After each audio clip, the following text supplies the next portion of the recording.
told me he'd ruined my career. I said, do what you have to do. I don't care. Hollywood is a place of dreams, but one misstep can turn stardom into a nightmare forever. Here lie the untold stories of 10 Golden Age actors whose careers were destroyed by Hollywood's ruthless blacklist. I've been giving a lot of thought to what you've been saying all along. Maybe the public won't like my taste. Maybe I'm just a Broadway mug after all. Number 10. Larry Parks. Can we all agree that 1947 was such a blast year? Film noir reached new heights with classics like Out of the Past. Marilyn Monroe made one of her earliest film appearances, and The Best Years of Our Lives swept the Oscars. Yet it wasn't all good. 1947 also marked one of the darkest characters in the industry. Come on, you haven't possibly forgotten about the infamous Hollywood 10 scandal, have you? In October of that year, the House Un-American Activities Committee intensified its investigation into alleged communist influence in Hollywood. This led to the infamous Hollywood 10, a group of screenwriters, directors, and producers who refused to testify, citing the First Amendment. They were jailed and blacklisted from Hollywood, with no major studio offering employment. But like a movie script, the Hollywood 10 was only the tip of the iceberg. The hearings ushered in the film industry's blacklist era, and scores more were banned from work due to their political ideologies, including Hollywood's unfriendly 19, and one of them being Larry Parks. Born in Olathe, Kansas, Larry was the son of Nellie and Frank H. Parks. He grew up in Joliet, graduated from a local high school, and attended the University of Illinois, where he dabbled in stock companies for some years. He flew to Hollywood at the advice of John Garfield and later signed a contract with Columbia Pictures in 1941. There, he got supporting roles in high-budget films as well as more prominent roles in B-movies, such as Mystery Ship, Harmon of Michigan, and You Belong to Me, all in the same year. Fast forward to 1944, and Parks began stepping into leading roles like The Black Parachute, Sergeant Mike, and She's a Sweetheart. His momentum continued with 1945's Counterattack and Renegades the following year. Still, the pinnacle of success arrived at the age of 31. His work in The Jolson Story in 1946 not only captivated audiences, but also earned him an Academy Award nomination for Best Actor. Interestingly, Parks was nearly overlooked for the part. Columbia had initially courted major stars like James Cagney and Danny Thomas, both of whom declined the role. Yet when Parks, the resident contractee, auditioned, he impressed the producers so much they gave him the job on the spot. Following the success of The Jolson Story, Columbia Pictures capitalized on his newfound fame by casting him in high-profile productions. He shared the screen with the studio's leading actress, Rita Hayworth, in 1947's Down to Earth. By the end of that year, Parks was voted the 15th biggest star in the U.S., a clear indication of his growing popularity. Exploring different genres, Parks starred in 2 swashbuckling films in 1948, The Swordsman and The Gallant Blade, which showcased his versatility. Yet not everything was smooth sailing. His public criticism of the House Un-American Activities Committee caused backlash. In 1951, Parks was ironically called to testify before the House Un-American Activities Committee under the looming threat of being blacklisted in Hollywood. Although he pleaded not to testify, he ultimately did so in tears and disclosed the names of his former colleagues to the committee. The fallout was swift and severe. Columbia Pictures terminated his contract with 4 years remaining, and his planned appearance in MGM's romantic comedy Love is Better Than Ever was shelved. At the height of his career, Parks was earning $75,000 a picture, but the blacklist put an end to that. After his forced exit from the film industry, Larry Parks found new success by transitioning into a construction business. He and his wife, Betty Garrett, built a thriving portfolio of apartment complexes across the Los Angeles metropolitan area. But instead of selling the properties once completed, Parks chose to retain ownership and collect passive rental income as a landlord. Number 9. Charlie Chaplin. Surprised to see him make the list? It's perfectly understandable. Easily one of the most influential figures in the history of film, Charlie Chaplin lived an incredible life both on and off the camera. Without uttering a single word, Charlie Chaplin became the undisputed king of the silent film era through his iconic Little Tramp character. Recognizable by his trademark toothbrush mustache, bowler hat, bamboo cane, and distinctively comical walk, Chaplin's portrayal of the down-on-his-luck wanderer transcended language barriers and became a global symbol of comedy. Yet his remarkable rise to stardom was overshadowed by controversy and a sudden downfall from grace. Where do we even start? Ah, yes, the very beginning. Chaplin's early life was marked by turmoil and hardship. Born in London on April 16, 1889, to music hall performers Charles and Hannah Chaplin, he grew up with anything but a silver spoon. His parents separated when he was young, and his mother had mental health issues that forced him and his half-brother in and out of workhouses and charity homes. Despite these difficulties, Chaplin's early experiences on stage formed the foundation of his future career. By the age of 18, he was performing in Fred Carnot's vaudeville troupe, eventually making his way to the United States in 1913, where he became a silent film sensation with Keystone Studios. His work on The Little Tramp garnered critical acclaim, and his character became one of the most beloved figures in cinematic history. By the 1920s, Chaplin's star had grown to legendary status. In 1919, he helped establish United Artists, a production company that allowed him full control over his projects. He went on to make some of the most enduring films in Hollywood history, including The Kid, City Lights, and Modern Times. However, would you believe one of Chaplin's earliest scandals revolved around his refusal to become an American citizen? While many in the U.S. admired Chaplin, especially for his anti-war stance during World War I, some questioned his loyalty to America. His refusal to apply for U.S. citizenship at a time of rising nationalism made Chaplin appear as an outsider, detached from pro-American ideals, and no, the coming decade was not any better. Critics despised Chaplin's vocal socialist beliefs in the 1930s, as well as his support for anti-fascist activities during the emergence of Nazi Germany. Some of his films were also perceived as blatant criticisms of political regimes. What's that saying again? Home is where you lay your head? Well, let's just say Chaplin didn't have that luxury. In 1942, the actor fell into a bitter paternity dispute with actress Joan Barry, who claimed he was the father of her child. During the 1944 trial, blood tests revealed that Chaplin was not the father, but at the time, blood tests were inadmissible evidence, and he was forced to pay $75 each week until the kid turned 21. But was this his most damning moment? Not by a long shot. Chaplin also faced intense scrutiny for his support of the Soviet Union during World War II, particularly his advocacy for aiding Russia in its fight against Nazi Germany. This stance, combined with his anti-war sentiments, raised alarms in the U.S. government, which began suspecting him of harboring communist sympathies. In 1947, the HUAC subpoenaed Chaplin to testify, although they eventually decided his appearance was unnecessary. Upon returning to the U.S., he was denied re-entry on the back of his alleged communist sympathies. The government had no concrete evidence, but Chaplin's political views, combined with his foreign status, made him a pariah. Faced with this exile, Chaplin and his family chose to settle in Switzerland, marking the end of his long and illustrious relationship with America. Coming next is one of the saddest fall from grace stories in the industry.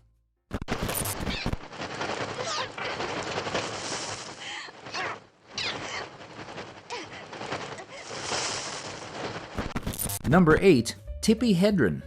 Say what you will about Tippi Hedren, but Hollywood failed to give her the recognition she truly deserved. She possessed all the qualities of a timeless star: talent, glamour, and undeniable grace, yet she became a victim of the industry's most ruthless tendencies.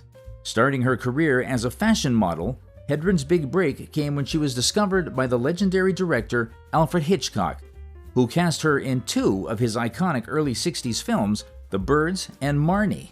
But while the professional relationship between the rising star and the master of suspense was initially praised for being so cordial, it quickly unraveled in a devastating turn that not only overshadowed the actress's talent, but also resulted in her virtual blacklisting from Hollywood.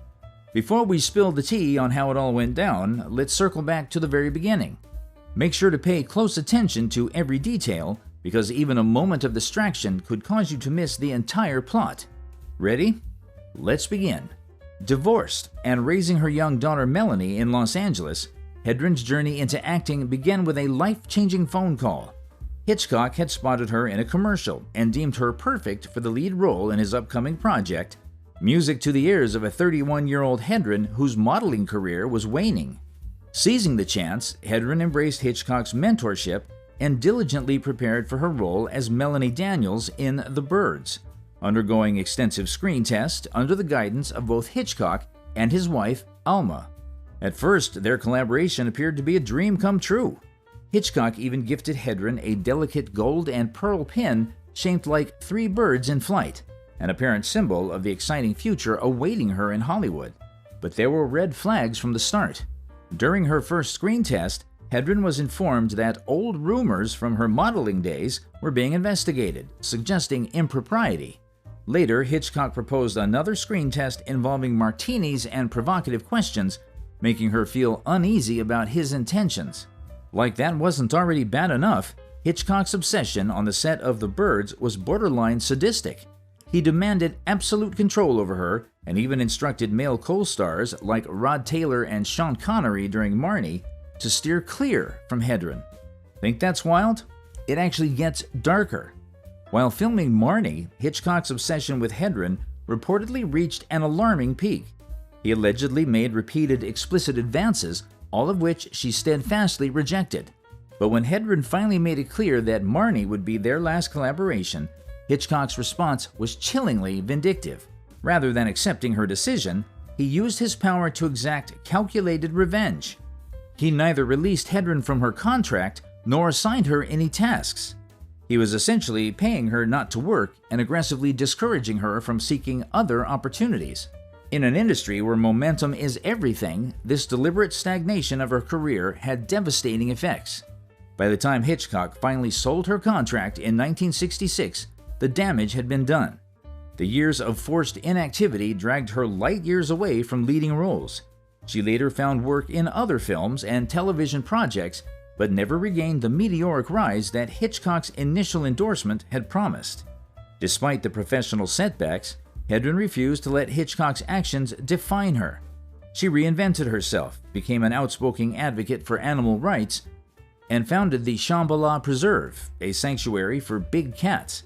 Hedren also courageously shared her story in later years, exposing the darker aspects of Hitchcock's legacy and shedding light on the exploitation that was far too common in old Hollywood. It's utterly heartbreaking that Hitchcock's mistreatment of Hedren went unpunished. But sadly, it's one of those ugly truths about life. Sometimes, the bad guys don't face the consequences for their sadistic actions. It really makes you wonder just how much he actually got away with behind the scenes. Good grief. Number 7. Sandra Lock. Ever wondered what it takes to go from being nominated for an Academy Award in your first ever film to being effectively blacklisted by the industry? Look no further than Sandra Lock. One moment, she was on the brink of becoming one of the greats, but then, poof, her career took a nosedive. But unlike the iconic names we've discussed so far, her fall wasn't due to politics or refusing to bow to a sadistic boss like Tippi Hedren did. No, Lock's downfall was much more personal and much more complicated. Sandra Lock made her film debut in the late 1960s, and right from the start, she proved herself a force to be reckoned with. In fact, she was nominated for the Best Supporting Actress Oscar for her first role in the critically acclaimed 1968 hit The Heart is a Lonely Hunter. Can you imagine the seismic eruption that must have occurred? Stars go years before getting critical acclaim, yet a rookie actress in her first ever role earned an Oscar nod. From there, Lock's star seemed to rise steadily. She was a fixture in the 1970s and early 1980s, starring in films like The Gauntlet, Every Which Way But Loose, and Sudden Impact, the latter part of Clint Eastwood's Dirty Harry series. She was making waves in Hollywood, even stepping behind the camera as a director. Her talent seemed boundless, and her future in the industry appeared golden. But hey, life's hardly ever a bed of roses. A shaky foundation can bring down a skyscraper. Despite a career that garnered critical praise, some of her films didn't resonate with audiences or critics, leaving her in a precarious spot professionally. Movies like Rat Boy and Tightrope didn't perform as expected, and despite her undeniable skill, Lock found herself fighting an uphill battle. The shine of early success began to dull, and the roles didn't come as easily as they once had. As if her professional setbacks weren't enough, Lock's personal life took a massive hit. She had been in a long, tumultuous relationship with none other than Clint Eastwood, the iconic Dirty Harry star. The two were together for 14 years, and during their time together, they had several children. However, by the late 1980s, their relationship had soured. Eastwood's notorious philandering and his increasingly distant behavior led Lock to call it quits in 1989. That breakup wasn't just emotionally painful, it also had career implications that would reverberate throughout the rest of her life. Similar to Hitchcock's treatment of Tippi Hedren, Clint Eastwood used his considerable influence to ensure that Sandra Lock was pushed out of the industry following their breakup. And no, I don't mean after their split, she found herself struggling to find work in Hollywood, a town that once adored her. Many believed that Eastwood's clout played a significant role in making sure she was left out in the cold. And for the next decade, she was largely absent from the Hollywood scene. That being said, film historians remain somewhat ambiguous about the exact reasons behind Sandra Lock's blacklisting. Some point to the bitter end of her relationship with Clint Eastwood, while others suspect that the messy court battles that followed, where she sued him for palimony and emotional distress, may have played a key role. Regardless of the cause, the reality is that the industry is a tight-knit, often unforgiving world, and once you're blacklisted, it can feel nearly impossible to make a comeback. Though Lock did manage to find some work later on, it was never at the level she once was. She returned to the screen in films like Chattahoochee and The Prophet's Game in 1989 and 2000 respectively, but her career never regained the momentum it had in her earlier years. But hey, while she might not have become a superstar many expected her to be, she still carved out a significant place for herself in Hollywood's history. And that's something to be proud of, right? As we draw the curtains on Lock's story, we raise another. Fuel! Gasoline! Thousands of gallons of as much as you want! Where? No. Where? 20 miles from here. Permanent they are. Refining. Ka-junk. Number 6. Mel Gibson. From an A-list star to a pariah, infamous for his racial outbursts, Mel Gibson's career is a textbook example of how no one's truly untouchable in the industry. Once upon a time, Mel Gibson was Hollywood's golden boy. The early buzz around Mad Max, especially among hipsters, was insane, and his portrayal of Max Rokitansky made him a household name.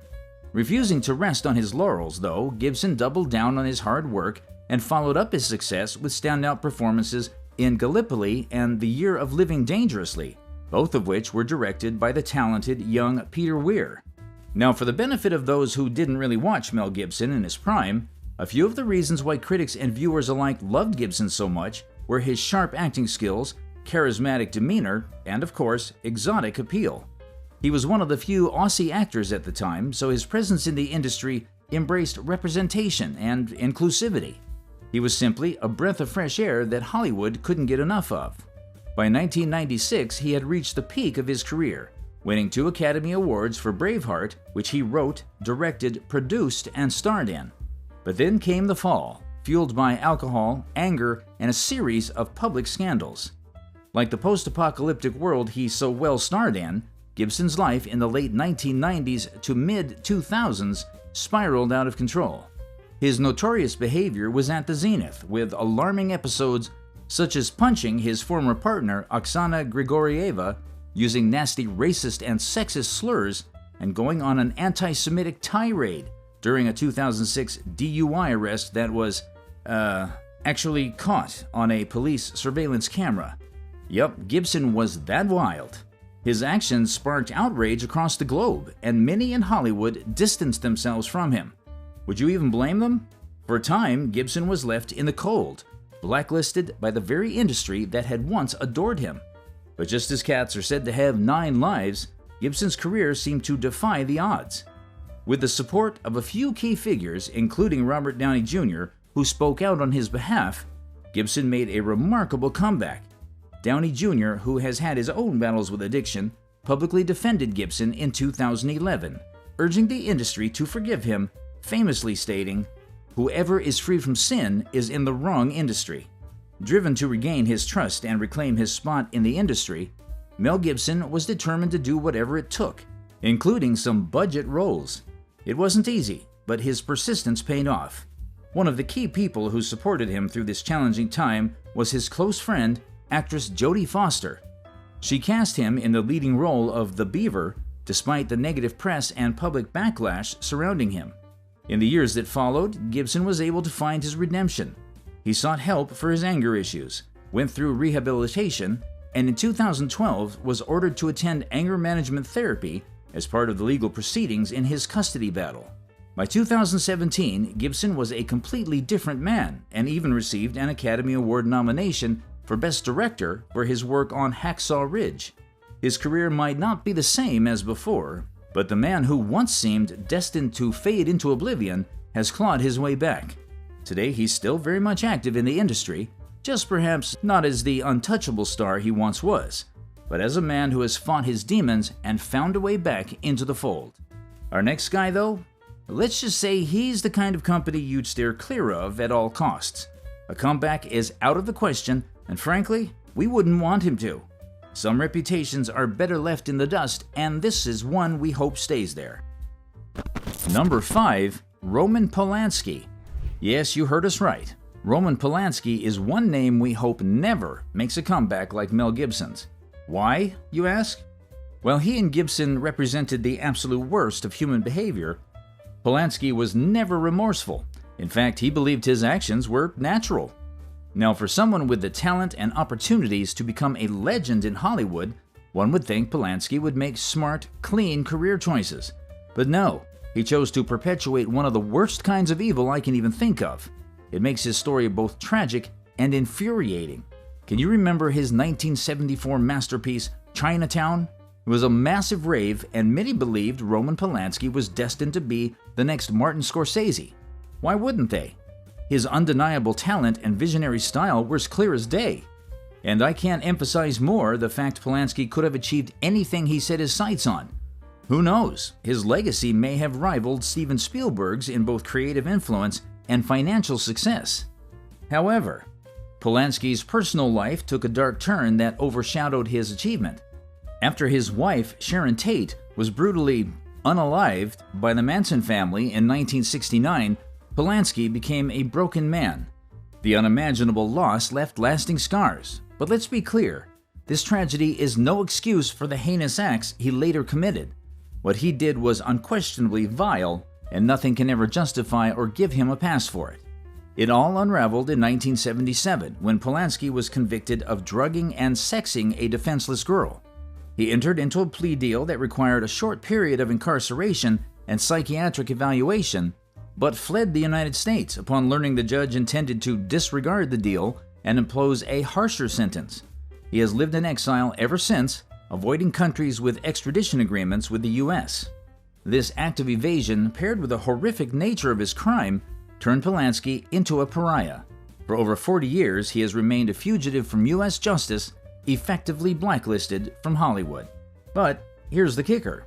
Despite the charges and overwhelming evidence against him, Palansky evaded justice by fleeing to Europe, where extradition laws provided a shield from prosecution. Surprisingly, his career didn't suffer the way one might expect. He continued to make films, some of which, like The Pianist, achieved critical acclaim and even won him an Academy Award. But this leads us to the next question. Why isn't he on the FBI's most wanted list? Well, Palansky's case is a tricky one. As a fugitive from a contempt of court charge originating in Los Angeles County, his crime doesn't fall under the FBI's jurisdiction, and France, where Palansky resides, has consistently refused to extradite him, citing legal and cultural differences. Attempts to capture him, such as his 2009 arrest in Switzerland while attending an awards ceremony, have also failed. Still, even as Palansky continued to work, his reputation remained irreparably damaged. Movements like Me Too reignited outrage against him, with many questioning how the film industry could celebrate his work while ignoring his past. In 2018, the Academy of Motion Picture Arts and Sciences expelled Palansky, a long overdue acknowledgement of his crimes. For all his accolades, Palansky's name will forever be synonymous with disgrace. A fitting legacy for a man who squandered his genius to walk the darkest path imaginable. They framed you on a murder charge, says Joe, but I ain't dead. Number 4. Paul Robson. If Mel Gibson's story reminds you of Hollywood's capacity to shield its own, Paul Robson's tale is the tragic counterpoint. A story of brilliance crushed under the weight of prejudice, politics, and Cold War paranoia. Yes, Robson's downfall wasn't due to nasty crimes, but rather the audacity of his convictions and his refusal to conform to societal expectations of his time. Communist, fellow traveler, red, pinko, commie, useful idiot, these were just some of the labels hurled at Paul Robson during his lifetime. Add to that the racial slurs commonly aimed at black men in the old days, and it's clear he endured more than his fair share of hatred. But if there's one word that truly defines Paul Robson, it's extraordinary. A son of a runaway slave, he shattered barriers as an all-American athlete, lawyer, actor, and singer, carving out a career that defied the racial stereotypes of Jim Crow America. After earning his law degree from Columbia University in 1923, Paul Robson seemed set for a legal career, but fate had other plans. Though he never practiced law, he met his match in Eslanda Essie Good, a brilliant and accomplished woman who became his wife in 1921. But she was more than his partner in life. She fueled his entire career, encouraging him at every turn, including stepping into the spotlight as a professional performer. Standing 6'3" with a commanding baritone voice that seemed to echo the struggles and hopes of African Americans, he became one of the most respected figures of his time. And boy, were his performances top-notch. Historians still reference his performances in The Emperor Jones, Showboat, and 1943's Othello, which still holds the record as Broadway's longest-running Shakespeare production. And oh, let's not forget this man was capable of speaking and writing in over 20 languages. He wasn't just talented, he was a force of nature. But for all his success, Robson's greatest crime, at least in the eyes of the American establishment, was his activism. You see, he was a staunch advocate for labor rights, civil rights, and anti-colonialism at a time when such views were considered radical, even dangerous. His outspoken support for the Soviet Union and praise for Stalin, especially after the dictator's death in 1953, landed him in hot water. And things got worse when he was misquoted at the 1949 Paris Peace Conference by the Associated Press, making it sound like he was a traitor. The US government quickly reacted. His passport was revoked, his career blacklisted, and he was subjected to surveillance and public vilification. Worse, other African Americans were pressured to distance themselves from him, and organizations like the NAACP remained conspicuously silent. But hey, despite being labeled a traitor and psychopath, his refusal to back down, even when his career was in shambles, was nothing short of astonishing. When asked by an HUAC congressman in 1956 why he didn't move to the USSR if he admired it, Robson responded with the unwavering conviction that his ancestors had died building the United States and that he had just as much right to claim the country as those persecuting him. Though his passport was reinstated in 1958, the damage had been done. He spent the remaining years of his life largely out of the public eye, passing away in 1976. Was it a sad event? Yes, but his legacy endures. Robson was more than an artist. He was a revolutionary who dared to challenge the status quo, a man who, even when silenced, inspired countless others to speak out. Inspired by his story? There's plenty more where that came from. Ensure you subscribe to the channel and turn on post notifications to keep you in the driving seat of a cruise through the life and times of Hollywood's finest actors. Here come the top 3. Number 3. Larry Adler. Ask anyone from the pre-World War II era, and they'll tell you Larry Adler was easily one of the world's greatest harmonica players. His skill on the mouth organ was legendary, but he was more than a musical maestro.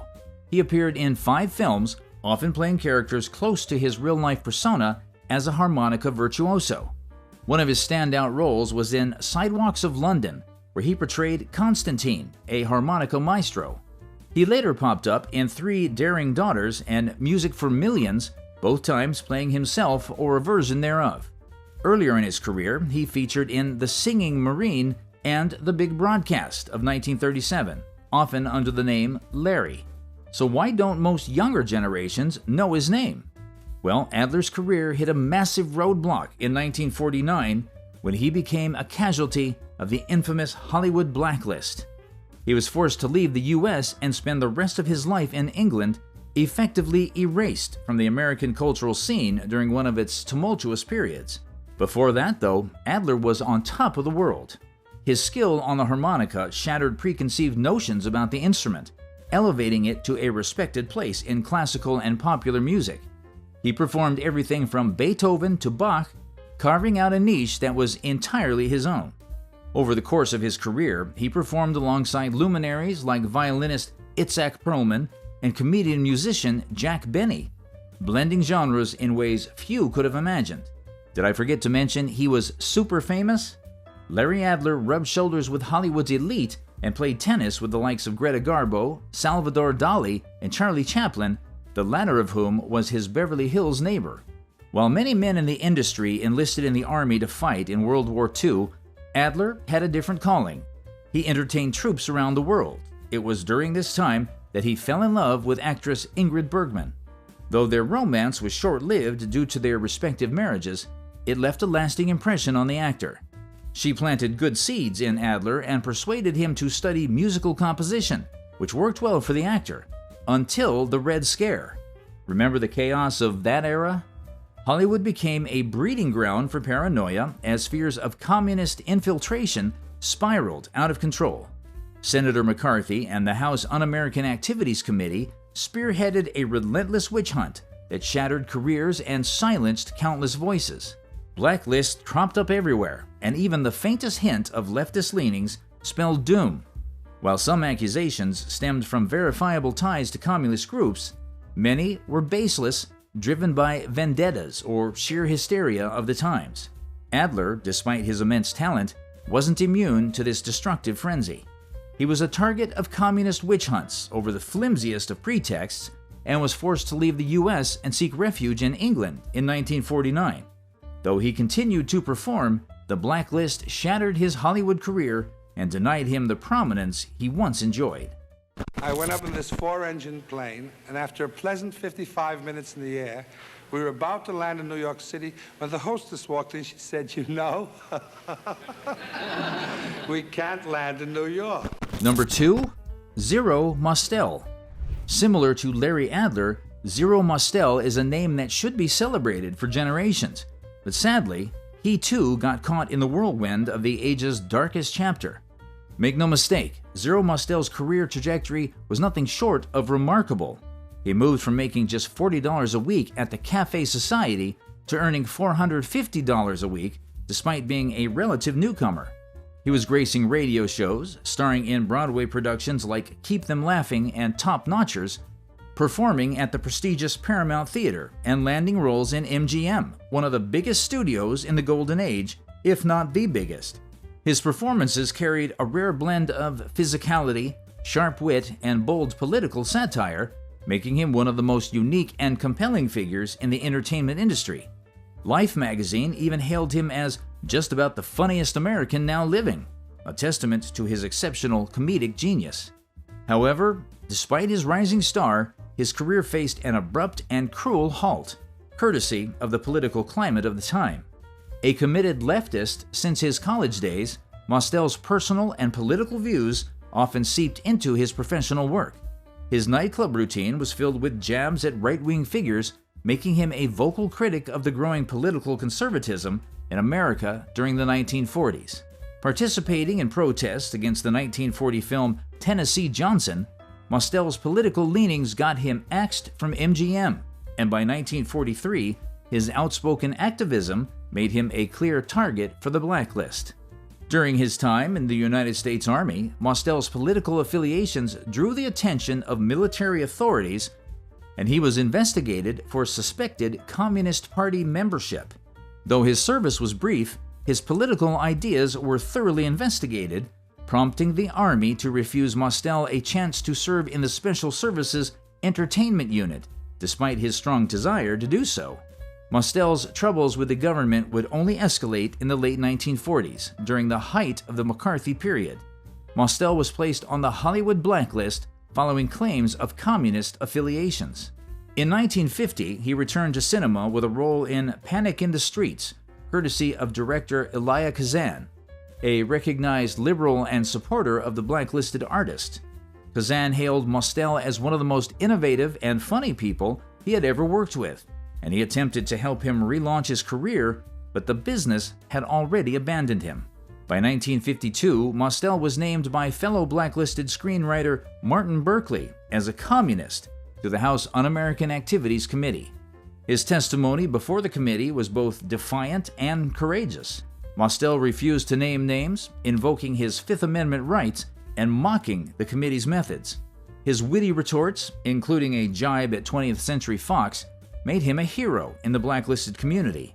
Yet this bravery did not help him regain his career. Instead, it led to years of financial struggle and the forced silence of the 1950s when Mostel was unable to find work in mainstream films. Despite his financial hardships, Mostel found solace in his studio, where he could continue to paint and create. It was during this period of professional exile that Mostel reflected on his passion for his craft. In the following years, he gradually returned to acting, though now in supporting roles rather than lead parts he had once commanded. His financial success in the industry came in 1976 when his portrayal of Hecky Brown, a blacklisted actor in The Front, earned him critical acclaim and a BAFTA nomination. Mostel's final years, however, were marred by personal health struggles. He had a long battle with weight issues before succumbing to an aortic aneurysm at the age of 62. Accusations against him as well. And Spencer, I mean, here he is. After all of these women have come forward, and again, he is denying. Number 1. Bill Cosby. Although Bill Cosby doesn't belong strictly to Hollywood's golden age, the timing of his meteoric rise was so close to the era's end that he feels like a bridge between two defining periods of Hollywood. Leaving him out of today's naughty list feels almost impossible, especially when you consider his shocking fall from grace, which remains one of the most jarring events in modern entertainment history. Contrary to what you might expect from a bright superstar, Bill Cosby's early life was anything but glamorous. He grew up in a Philadelphia housing project, lost one of his brothers, and worked odd jobs to support his struggling family. With growing financial challenges heaping, Cosby had to find solace from somewhere. His humor and storytelling were good coping mechanisms, but he joined the Navy to take things further. Serving as a hospital corpsman, the future star was able to find his true north. He later transitioned into a full comedy career where it was immediately clear that he was different gravy. No one could tell stories quite like him. This led to his breakout moment on The Tonight Show in 1963, which, unsurprisingly, catapulted him into the national spotlight. 5 years later, Bill Cosby released his iconic album To Russell, My Brother, Whom I Slept With, which shifted the landscape of comedy by spotlighting the relatable humor of family life. What made the album remarkable was its simplicity. Cosby didn't rely on traditional comedic elements like jokes, songs, or physical antics. Instead, he captivated a crowd of 10,000 by simply talking, proving his unparalleled storytelling ability. By then, Cosby had already made waves on television, breaking racial barriers in 1965 as the first black actor to star in a drama series, I Spy. The show debuted during a time of intense racial tensions, with some southern stations refusing to air it. Despite the backlash, Cosby thrived, earning 3 consecutive Emmys for Best Actor, a record that remains unbroken. By the time NBC's The Cosby Show aired, Cosby was in a league of his own. Airing for 8 seasons, the sitcom became a cultural phenomenon, viewed by an estimated 30 million people weekly. By 1989, Cosby was earning a staggering $4 million per month from syndication rights alone, making him one of the most successful and richest actors in the industry. Although The Cosby Show ended in 1992, Cosby pursued other ventures, including film roles, but none of them could replicate the widespread acclaim and influence of his groundbreaking sitcom. and then came the fatal crash in the mid-2000s. What began with a civil suit by Andrea Constand grew into a cascade of accusations from over 50 women detailing a pattern of drugging and assault that spanned decades. Cosby's defense team denied all charges, questioning why the women had not filed legal complaints at the time of the alleged assaults. But shortly afterward, previously unseen court documents from 2005 were revealed, and it showed that Cosby admitted to obtaining sedatives, specifically Quaaludes, to incapacitate women before bedding them. Public opinion turned, and his reputation was irreparably damaged. His honors were rescinded, his shows were pulled from syndication, and he became a pariah in the industry. In 2018, Cosby was convicted of aggravated indecent assault and sentenced to prison, though his conviction was controversially overturned in 2021 due to procedural issues. Despite his release, the damage to his image and career was complete, and thankfully so. Sick minds like his should never be allowed in the industry. Though we had lots of fun making this video, it's your turn to answer the lingering question. Which of these revelations shocked you the most? Hit the like button and keep the conversation going in the comments below. Hungry for more untold Hollywood secrets? You're just one click away. Tap that icon on your screen and keep the journey going.